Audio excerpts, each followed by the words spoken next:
Yo, we Bless in you, here, bro. All right, all right. bro. Joeem says he's first. He's like, I'm up in here first. I love it. Bless you today, my brother. Uh-huh. So we're gonna allow a moment for people to get in. Damn. Bless you, Uh, sir, Joey and Sergio. Sergio, he's like, I'm second. Come on, Come Sergio. on, come on, Sergio. Good to have you tonight, Franklin Godson. What's Uh, up, nephew? Give me a call tomorrow, man. Nephew, call me tomorrow. Deshaun, were you seventh Sean, on? You you were. said Hey, y'all, make sure that you drop what city, state, or country you're tuning in from. We're on YouTube, we're on Facebook, and on Facebook. Oh, Franklin said he was second. Sergio said he was second though. come I on. don't know who was really second in these streets, in Come these on. internet streets. Bless you, Paul Turner. Thank you for joining tonight, sir. Marcelo, how you doing, sir? So I think that says I admire you, brother. Yeah, I think so, Myro. Yeah.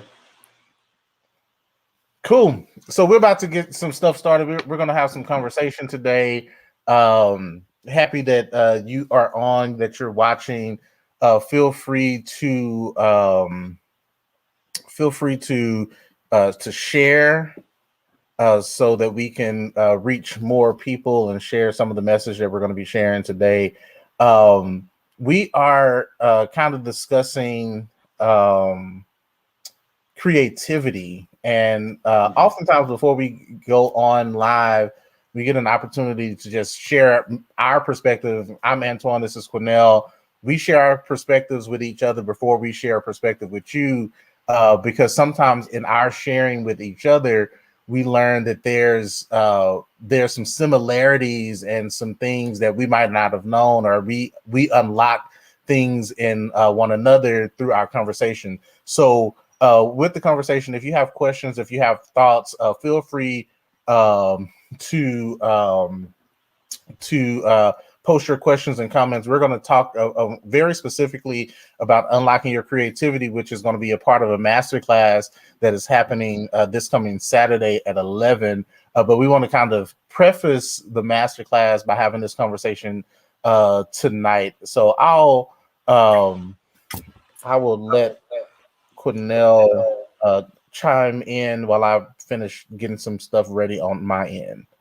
Sure, sure. Really excited about tonight. Looking forward definitely to Saturday. It's going to be a tremendous time. Uh, Unlocking your creativity. Boy, oh boy, I've been tremendously blessed to be creative, but it came from somewhere. So excited to share some of these things with you tonight, to just kind of whet your appetite, whet your musical palate, and get you excited about joining the class on Saturday, and to kind of share a little bit of my story of how um, being creative, how that started for me. Uh, so blessed tonight to continue to challenge, change, and charge one life at a time. That's my mission statement. And I know that that's my reason for being a natural born encourager in life, spiritually, and also in music. So very blessed to be able to share that. And you already know, love is my inspiration, and love is my motivation for why I do what I do. I love you all, and I'm praying for you, and praying for your family. So let's jump in. While we're going to share, I wanted to look at something tonight, and we'll just kind of piggyback off of this as we start tonight. Welcome again. Share this with other musicians. Share this with other people who just need to be encouraged and inspired and motivated tonight. Please hit the share button. Let people know that we're on. Preferably, we'll say something that will lift, that will encourage, that will add value to you. Haiti's in the house. Detroit, Michigan is in the house. Nigeria is in the house. Cali's in the house. So blessed to have you guys. Jeremiah Jones, to God be the glory, man. I think the first thing in unlocking your creativity, Tuan, and speaking to those who are listening tonight, is what is creativity? So I looked it up. and it says the use of imagination or original ideas, especially in the production of an artistic work. Creativity is the use of imagination or original ideas, especially in the production of an artistic work. I think something is interesting about my story, Antoine, how I started.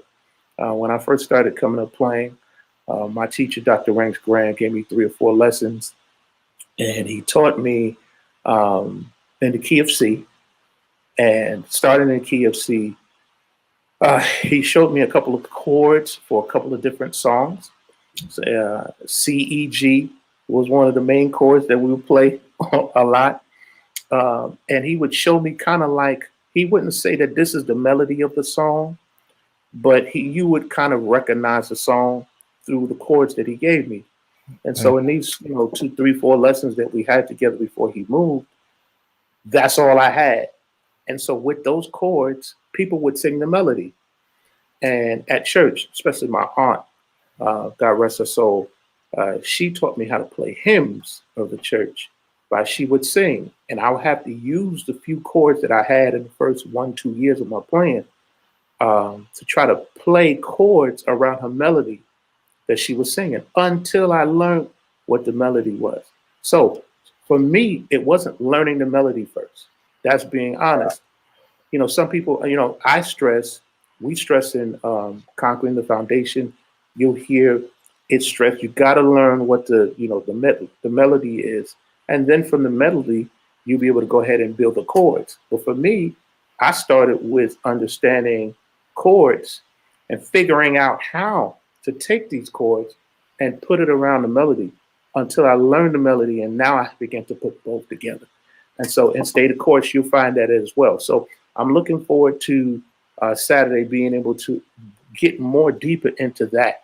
Well, what's your approach to, if you don't know a song, how do you put the chords together? Now, knowing the melody, teaching people how to do that and how to manipulate it.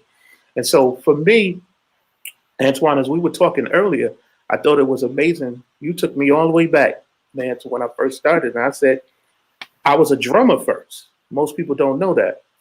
So when it comes to rhythm, when it comes to syncopation, I understood some things about that. Quarter notes, half notes, when it came to changing rhythms, when it came to putting dynamics and emphasis, also the culture that I came from, a church background.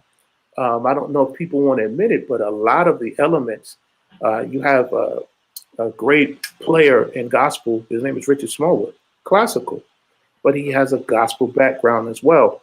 Then you have some people like, James Cleveland.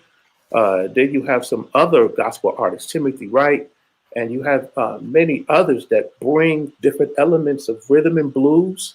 They bringing soul, and now today, more modern. They're using neo soul. Neo soul is used. In some music, you have reggae. So there's a lot of African, a lot of Latino use for how we make music. So can you imagine me hearing some jazz, hearing some blues? A lot of the songs that we played at church when I was growing up had a blues format. You just learn passing tones to get from the 1 to the 4 in the key of C for me as I started, and then begin to start building. Then when you learn the melody, you just start building on a thing. So imagine watching cartoons. Disney, Take 6 was big for me back then. So it was such a melting pot of different forms of music that helped me tremendously, and taking those things and thinking rhythmically, changing the syncopation of a thing. It really helped me greatly to become more creative. And so I was taking things that I was hearing and just trying to put it together. Now, this is important. Troy, remember I was telling you earlier, because I know most people would not know this about me. The things that we teach as far as foundation-wise, a lot of that I did not have. So because of the pain, we were talking about no pain, no gain. It was a process for me to become creative and then, in a sense, become creative in the right way. Because I learned on certain major sets, major recordings, you can't go ahead and be so creative that you're not playing a song. I had to learn how to play songs as is. But at first, I didn't know how to play songs as is. So I had to make the best of it. I had to play the praise and worship song. I had to play the choir song. I had to play all of these things to the best of my ability with what I had. So it caused me to search for things. And in church, as long as you grooving in some places, especially in the 90s, you were doing good. You know what I mean? And so I always had this hard pulse and these syncope. Oh man, that boy is killing. Then I had to go back and grab the organized, the structure. And that's why I teach from a structured place, because you have to build vocabulary with your creativity. You want to be creative, but you have to have the foundation. You have to have the scales, your major scales, your minor scales. You have to know the pentatonic scales. I think that these things are important. You have to know basic chords, triads. You need to know your 7 chords. You need to know the inversions of the 7 chords. All of these things, and it's inversions. This helps you to kind of be able to take certain things and manipulate the melody of a song. You need to know what the melody of the song is, how it goes, what's the chords that the vocals are singing. I had to learn what all of that was, because coming up, I came up in a real small setting. You know, I didn't go everywhere around New York. I was pretty much in Long Island. We had a couple other churches that we went to, but they were small. So until I was like 16, 17, and I met my brothers, DW, Dave Wright, Derek Wright. These guys, they introduced me to Brooklyn more. And so I started meeting more musicians and kind of hearing, oh, it's a bigger world. Sometimes, you know, like I said, based on your culture, based on what you grew up with, I was very sheltered. So it helped me to say, okay, I'm going to hear the song, man, but what chord is that? I didn't know that if it was in the key of C sharp, you know, that's a kind of B flat major. I didn't know those names of those chords. So I would play the closest thing that I could. It would be maybe a type of B major 7 chord in the key of D flat that somebody was singing or moving to progression wise. And I would play an inversion of it and didn't know that it was an inversion of it yet. You know, and so that's how I would begin to develop. And I was like, man, instead of just going to it, maybe I want to bounce on that. It comes my drum rhythms and stuff like that. So this creativity thing is such a powerful thing. And I was kind of scorned by some people. You ain't playing that song right. You ain't doing it. They didn't know that. Some people didn't know that I had learned how to play the song, but I didn't like that way. So I put Cornell, I put my experience, I put my pain, I put my joy, I put the things that made me happy in the song to do what I'm doing. Because people say, oh, you shouldn't do it like that. Well, who says that you're necessarily right? And who says that they are right? Who told you that? You know, so we want to deal with some of these things on Saturday. If you haven't signed up, sign up. The use of your imagination and original ideas. I said, I like that concept of the Flintstones. Or I remember a friend of mine, he would play Woody Woodpecker. And I would go ahead and emulate it to the best of my ability. I was like 15, 16. And I'll begin to play that. I can't remember what type of music that is. I don't know if that's a type of, maybe not rock, but I think about Rocket Robin. Rockin' Robin, so if you think about Woody Woodpecker, now if you listen to the cartoon, go find Woody Woodpecker. I hope it's still there. Listen to that melody. Listen to the way that they're doing it. Then think of that melody in a big band format. That's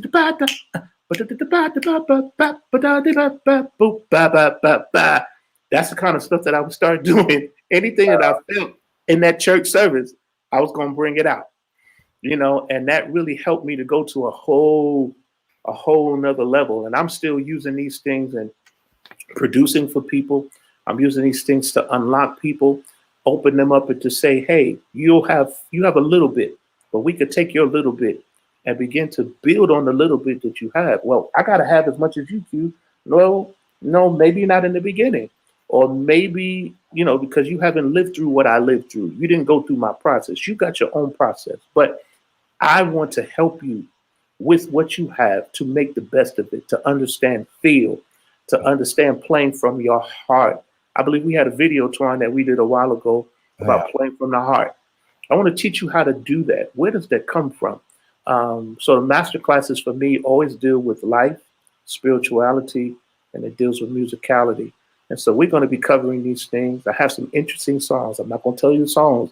I'm going to deal with the chorus of these songs and playing it and just building from the foundation of it with the melody and the chords, with the bass, for beginners, intermediate players.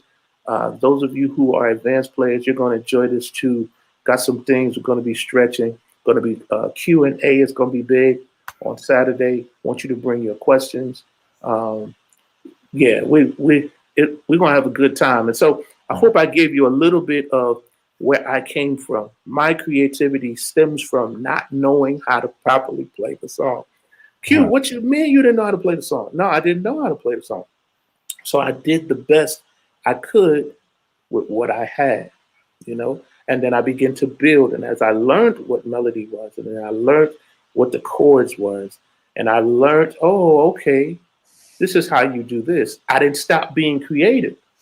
I still began to blossom in my creativity. I love Take Six. Oh my gosh. I don't know if I got to tell anybody. I got to meet Take Six, some of the members of Take Six, a couple of months ago. A friend of mine, he invited me to the concert and he took me backstage and I got to play for them. I can't wait to release some of that footage so you guys can hear their reaction to me being able to play. What a dream come true after 20 years or so of listening to them almost. Absolutely incredible. And the interesting thing about creativity is the fact that creativity is something we are born with, but not all of us really tap into it. Like, as you were talking, I was like, a lot of us are trying to get into rooms that have locked doors. Yes. So it's like, okay, well, I want to be this phenomenal musician. I want to be this next level musician. I want to have people experience me playing and feel a certain way. But yet we are trying to still reach for things that we haven't unlocked yet. Yeah. So it's like, okay, I want to play like Cornell, or I want to do this, but it's like, well, there are some things about the way Cornell plays, or the way Mike Burrell or Corey Henry or Chicoria, rest in peace. There were things that they had to unlock to be able to play the way that they play. There were some things that they had to block out. Like, I'm sure all of them, including yourself, had naysayers. Like you didn't know how to play the songs. Like, a lot of people assume that, oh, well, great musicians, they know every song. They no, it's like you unlock your ear. So even beyond unlocking your creativity, you unlock your ear to be able to say, well, I haven't heard the song, but I can hear where it's going based on my approach to it, or I've heard it before and I kind of remember some of the stuff because they've unlocked their ear. Some people unlock their orchestration, how they reharm stuff, so they may be really phenomenal at that, and then they can build their stories and build the way they communicate because they've unlocked certain things. And I think for you, it's like, well, you were able to do it kind of backwards. You were like, hey, I started playing and pushing, and I had no idea what these chords were, what these scales were, what all of this type of stuff was. I just had to play. I had to with what I had. So can you share some of those struggles that you remember facing when you were in that place of like, hey, I'm playing for church, or I'm playing for these things, and I just don't know what's going on? Like, how did you start to overcome that thought of like, well, I don't know these songs. I don't. This is perfect. I think I said it earlier. My aunt, she would sing the melody of songs to hymns, and I would literally have to try to find the chords to match the hymn. Now, all hymns have a structure, but if you don't know the melody to it, you'll be putting the wrong chords to the melody, especially if it's moving, And so I had to listen and go over that. So another thing that was important in choir songs, or even in these hymns, is learning what voicings, because some jazz chords don't work in particular songs. As far as hymns, you can't put these 13ths in places that don't match. It doesn't sound right. And so I would take certain chords and I would put them in the wrong place. And not considering the background vocals or what the singers were singing. That was something that I had to overcome. Just because you know chords and you saying, okay, I want to try this right here, it's possible to put chords and the chords that you're playing is not matching the melody or it's not matching the background vocal that's being sang. You got to think of the harmonies as well. So I really had to learn these things, and it worked both ways. It was interesting. There were some clashes in some services that I had, but then there were some beautiful moments too. In my mistakes and making errors, listen, something that's very important, Twan, don't be afraid to make mistakes. Don't be afraid to hit bad chords. Not saying that is what you're setting out to do. This is very, very, very important. A lot of people are afraid to make mistakes, so they kind of hesitate. That's another thing I would do too. In certain parts, I just wouldn't play at all. And they Yeah. would tell me, well, why you stop playing? Because I don't know that. They said, well, just play what you know. And in some of my mistakes, I learned some chords. I learned some, oh, that's how you play that. But I had to get past the fear of how I sound. I think some people who will listen to me too, Twan, are going through, they're having a difficulty with, they feel that it's this continuous cycle of, I'm not comfortable of hearing myself. I'm not comfortable of my approach. I'm not comfortable with the sound that I'm producing. And you got to get over that. You got to get over these places where you come to where you feel you hit a roadblock, whether in your chord structure, whether your chord progressions. You have to work through that, because just because you hit that, it doesn't mean that it's over. Just because you hit that place, it doesn't mean that it's the end. That is not the conclusion. That's why we're coming with this piano master class on Saturday, unlocking your creativity. That's why we've really, God has given us a heart for State of Course Conquering the Foundation as well, because we really want to help people to go beyond that place. So in everyone's life, including mine, I went to school, I went to college, and I had to relearn my scales, and I had to learn them in 3 months. And I didn't master them, but I had to change my fingering. My fingering was wrong. I would play a C sharp scale and be crossing over wrong places. And I had the E flat scale, I didn't know what it was. The D scale, I didn't know these things. I bought a book before my audition to school, and I learned all the right fingerings for my major and minor scales. Now, why did I use that example? You might be at a place to where I think I've seen somebody, I think his name might be Jackson if he's still listening. That might be his last name. He says, I know all of my chords, now I just have to become more creative or know how to use them. You're going to hit a roadblock, but these roadblocks that you hit is an opportunity for growth. It's an opportunity to look outside of yourself or look to someone to motivate, look to someone to inspire, look to someone to give you something to add to what you do, give you perspective. I think that's what it is. Uh, that book that I bought gave me perspective on fingering. That gave me more dexterity. That gave me more ability to be able to move faster, clearly with my right and with my left hand. But until that moment came, I would continue to play with the wrong fingering. And I know people who don't have the right fingering or don't have the right fingering on everything, who are major monsters, major players, and I salute them. I have brothers and people I know all that. But for me, it helped me to learn my skills. And so I believe that this place in your life possibly could be an opportunity. Man, I'm sick of my sound, man. I'm sick of not knowing this, man. And man, when I listen to them, man, it just makes me loud. No, use that moment to, let's say, okay, I gotta keep going. I gotta keep pressing. Let me come to the master class when I was coming. Let me look into books. Let me get more of an understanding. Because sometimes one word from a person who has perspective on where you are because they've been where you are, like my son, can really help you to like settle. Oh, I'm not as far as I thought I was, or I'm not as bad as I thought I was, or it kind of helps you to settle and say, yo, I'm on to something. I just got to keep going. This is part of the process. No pain, no gain.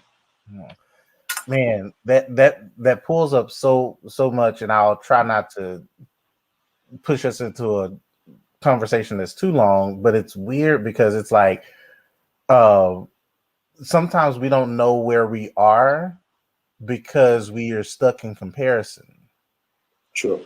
So it's like, well, oh man, I don't play like this. I don't express like this. I can't, like Jimmy said, I know these chords, but I'm not creative. Well, what are you comparing your creativity to? Because you don't sound like Quinnell, because you don't sound like this person, doesn't mean you're not creative. Because at one point, Quinnell didn't sound like Quinnell. Absolutely. Like at one point, Oscar Peterson didn't sound like Oscar Peterson. It was a matter of saying, hey, I can only be me. So when it comes to creativity, and then we'll dive into some different elements of this on Saturday, but a part of being creative is saying, I have something to offer. It may not be exactly what the other people do, but if I'm rooted in some foundation, if I understand what I want the end product to look like, I can start pushing for it.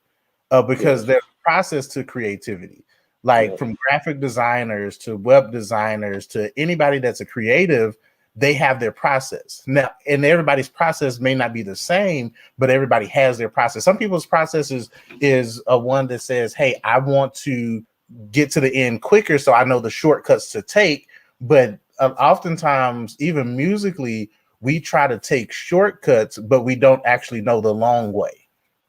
True. And sometimes the long way creates that longevity in your playing. It creates that longevity in your career because, I know the shortcut. So it's like an engineer. An engineer goes in and he works on a music project. He's mastering a certain thing. He knows how to do the compression. He knows how to do whatever. And then once he knows those principles, then he can say, well, I want to create the shortcuts. Like even when you're saving a session, you can go up and click file save, or you can use a shortcut. But you have to know the long way sometimes, because if you always do the shortcut, I think you lose part of the process. You lose part of the growth. You lose part of the climb to the top, because it's like, okay, well, how can I sound like Quinnell in 30 minutes? Well, Quinnell didn't sound like Quinnell in 30 minutes. So why do you think you should? And I think the problem is we're not up for the challenge sometimes ourselves, because we live in a social media world that comparison is killing creativity. Yes. Because like, well, I gotta be like this, or to be accepted, I have to sound this way. It's like, no, you will be the person that you're accepting had to become what you're accepting. Right. And some people have natural gifts, but at the same time, they had to go through the process of making those gifts bigger. They had to go through the process of sharpening those gifts. Like even some of the people that most people follow online, it's like, yo, they didn't wake up like this. Yeah, they worked into this. And I think with the creativity, everybody again has that creativity, but you have to start somewhere. You have to get a process going. But yeah, so that's what that's in my mind. That's really, really, really good. Everybody has their own process because of where they're from, where they come from, what they've been through, certain things, certain hard places in all of our lives, including mine, has produced certain gems, produced certain things that make me who I am. And it's the same thing with you. It's no different. With those who are beginning, with those who are intermediate, there's a process. Even those who are advanced, settling with who you are, even though you might have had certain influencers, people who influenced you, people who you look up to, people who you follow their patterns, or whatever the case may be. And also, I think something that's important too, Twan, is there was no YouTube. When I was coming up, there was no YouTube. I couldn't go ahead and refer and slow down clips. There was no such thing when I was coming up. Yeah. You either had to learn it straight out, Mm-hmm. And I think that had its definitely its advantages for sure. Yeah. Today, I think another thing in people wanting to be people, not all, but some, it kind of it messes with the understanding of the process because people we live in an instant society. Mm-hmm. This world is instant. Everybody wants to be it and they want to be it now. I want to be hot. I want to be hot now. I want to be dope. I want to be dope now. I want to be able to do this and I got to be able to play like this. And that's not how it goes. You ever heard that saying, good things come to those who wait? I'm not talking about being lazy or being slowful or procrastinate. That's not what I'm speaking of. But good things come to those who accept their process. Rome wasn't built, we hear that, and I think people kind of, oh, I don't want to hear that again, because TikTok is what, a minute? Instagram is a minute. Everything has to be said in 30 seconds. Everything has to be said in a minute. This is not a sprint. This hasn't been a sprint for me. Let me tell you, it has not been a sprint for me. Many times of frustration, I'm talking about like, took me 2 years, a year and a half to learn certain progressions that I heard. And I tried and failed and kept just messing up. But I had to keep going, through my pain, through discouragement, through the opinions of people telling me that I can't. You shouldn't play like that. And you can't play that song like that. And you shouldn't do that. I done heard all of it. I've heard all of it. I don't think you should go there. And I don't think, listen, I had to press past the opinions of people and I had to accept who God was making me. Hey, listen, God put something in me that I believe is like nothing, nobody else in this world. And that's on purpose. And it's the same for you. There is no big I's and little U's. There is nobody who's superior. You might have people who are more talented, are more gifted. But let me be honest with you. There are some people, real talk, there's some people who might not have the creativity or be, they just wasn't born with it. They don't come out the womb as a prodigy. They don't come out. And I know some prodigies. Corey Henry is my brother, and love him. But he's been destroying before anybody really seen him on a level. He's been killing for a long time. That's my dude, Brooklyn, New York, born and raised, and I love him dearly. But everybody don't have that. But there's some people who have a work ethic. Oh my gosh, Yeah. they have a work ethic, and sometimes talent is not enough. Talented people are not necessarily the most disciplined people. Now, people won't say that, won't be honest, but that's important to know. So, what you might lack in, well, I didn't grow up as a drummer. I didn't grow up with this rhythm. I didn't grow up with this syncopation. I didn't grow up in this culture of gospel music or whatever it is, jazz music, whatever it is. But if you have the work ethic, if you are willing to buckle down and be patient with yourself and being creative, and becoming a musician and becoming masterful, it takes patience.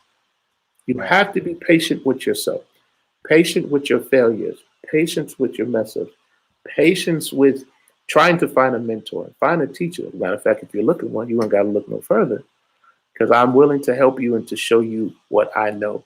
And if I'm a wonderful fit or a great fit for what you're doing, then let me help you to be the best that you could be. So Saturday, I'm looking to see you guys. Tell a friend, share with the people there in your city, share with the people in your community. Um, come on in, come on in, come in. I think we have a limit, but I want to see you, and I want to be able to break down some things. I'm gonna be at the board. We're gonna have the notes set up to where you can see it. The Q&A is gonna be big, and we're gonna be dealing with creativity. I'm gonna take you through some things I learned.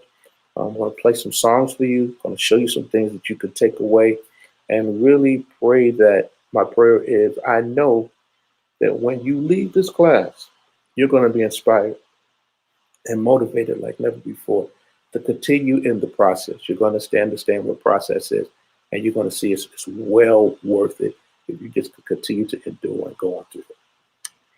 Yeah. And we're about to close, but one of the things that you said that kind of triggered something for me, it's like, if you don't live out your creativity, you're doing a disservice to the world. Yes. Because at the end of the day, there are people that we look up to because of their creativity. Like, imagine if the people that created the plane and the car and all, that's literally just creativity. Where Yeah. would we be if they decided to say, you know what, this is too difficult? Yes. This is unrealistic. Some of your favorite games, some of your favorite TV shows. If those people were like, "Hey, I like the people that made certain movies that you love," those Yes. movies didn't happen in a day. Yes. There was time, there was effort, and sometimes it's easy to be like, you know what? Well, I'm never going to be that, or I'm never going to be on top. But you have to have a work ethic. You have to have a goal in mind, and it's not easy. And it's funny because a lot of times we say trust the process, and we even tell ourselves, yeah, we're going to trust the process, but sometimes we don't have a process. True. There's no process to trust. So I think, True. Saturday, being able to help people start to see that there is a process, there are things that you can do to unlock your creativity will be definitely life changing, because Yes. there's another Quinnell coming. There's another Mm-hmm. Chicoria. There's another all of these other people, and I say there's another only because these are the names that ring our bells. But at the Yes. same time, there's another you that is going to be unleashed and be the next. Like it's not even about social media. It's not even about being compared to others. It's about saying, if I live my best life, if I do my best creativity, if I put the effort in to pour out me, the people that I'm supposed to pour out to will receive it. They'll be blessed by it. They'll be touched by it. But if I never unleash it, if I never unlock it, if I never become transparent in it, I am hindering those people who I was called to serve. Absolutely. Imagine life without. I want to piggyback off of what you said, Antoine. In closing, imagine life. Can you imagine life without Chicoria, and specifically, let's say, without Spain? What would the jazz world or the music world be without Spain? What would the world be without a Whitney Houston Yeah, or a Michael Jackson or Jackson 5? What would the world be without Aretha Franklin? Come on. These are and the just what fact of the matter is, these people may not have been. None of them were perfect in their craft, yeah. but they delivered the best of them that they could do, Oh yes. and it's blessed the world. Bless the world. Now, that's for you who are listening. Everyone who's listening to me, listen to me today. There are so many people that are not going to, they won't come alive until they see you, until they hear you. And not the you that you are now, but the you that you are to become with the right mindset, with the right level of understanding, with the right, the patience that you need to continue to develop. Somebody needs to hear your voice. Somebody needs to hear the songs that you've written. Somebody needs your composition. Somebody needs whatever it is that you do. You know, they need the buildings that you build if you're a builder. They need the business that you start if you're a business person, businessman, businesswoman, entrepreneur. Whatever it is, your voice is important. How do I know that? Well, how do you know that? Spiritually, I understand that God created us and He all created us differently. It's our differences that make the world so special. Because I don't know if you remember that twin. Remember that dry eyes commercial? That Yeah, guy just used to just talk. And what if everybody talked like that? I'll be sick to my stomach. And so the world is made with flavors, spices. My goodness. And that's what that's what I hope to continue to bring to the world. My spice, my flavor, to flavor up people's lives, to give them a little something that they can say, my goodness, I needed to hear that. I needed to see that. Cornell Gaskin helped me. Cornell Gaskin added to my life. Cornell Gaskin, he sparked this. He was the catalyst. That's what I want to do. And you have the same opportunity. So allow it to happen. A lot of issues that will happen, and we'll probably deal with a little bit Saturday as we get ready to get off of here, um, is receiving. Why we have a difficulty receiving. Some of us can't just accept, like, no, no, no, I can't. I don't deserve that. No, no. Stop saying you're garbage. Stop saying you're bad. Mhm. Stop saying what you cannot do. Let's turn that around in 2021. What can you do? What will you do? You know what I'm saying? To be better, to go from here. Let's take away these negative words and Yeah. things with a negative connotation and stop talking about he's better than me, she's better than me. No, I'm going through my process to be the best that I can be. How about that? Let's add that. So, love is my motivation tonight, and love is our inspiration tonight. Why we do what we do, continuing to challenge, change, and charge one life at a time. And I love you. That's what causes us to take time. I know Twan loves you guys. And it's people that I've never met. Some I know, some I don't. But it's okay. We're all in this journey together. And I want to help you to be the best that you could be. So Saturday, I'm looking to see you unlocking your creativity because it's already in you. I promise you. You just need someone to understand how to bring it out of you. And that's going to take you receiving. It's going to take you being there. Get your ticket. Come on. I want to see you there. Love you guys. And we are out of here. Peace, everybody.